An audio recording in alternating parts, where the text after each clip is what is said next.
We've sort of talked about how energy can change forms, but we haven't really concentrated much on the forms it can take as yet.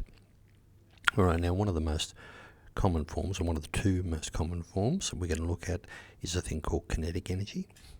And kinetic energy is simply energy associated with motion.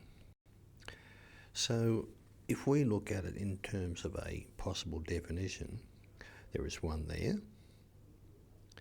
And if you're answering a question in a test, if you're talking about moving air or an object moving, then kinetic energy is fine. But if we can be more specific, let's try to be that way.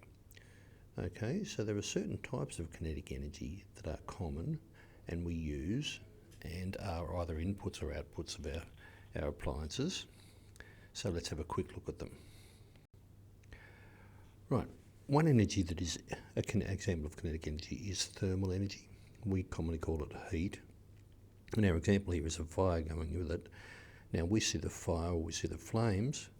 We don't actually detect the heat, or rather we don't see the heat. We detect it with our skin, of all things. And as we're going to find out, heat belongs to a thing called the electromagnetic spectrum. More about that a bit later on. Another common one that we use a lot is a thing called light energy. And as I've said here, quite often we might link them together. For example, if we're talking about energy coming from the sun, we are getting heat and light and a whole variety of things. Again, we're talking about the electromagnetic spectrum. More about that later again. But some people refer to the light and heat from the sun as a thing called radiant energy. So if you see that, you know it's a combination of light and heat. Alright, mechanical energy.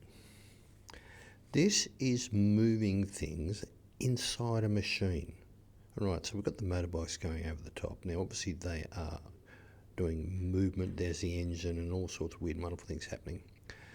And part of it, in any machine, we have this mechanical energy.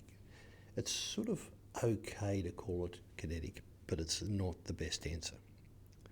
So if we're looking for the best answer, we would of course go to things like mechanical energy in any sort of machine. Now we saw that when we did the water wheel. That was an example of mechanical energy. When our little toy moved, that was another example of mechanical energy. Have a think about it, and if you think it is mechanical, then work with it. Another common one is sound energy. Again, a wave, but something slightly different to our light and sound. Light and heat. All right, but sound energy is another common form of moving energy, or kinetic.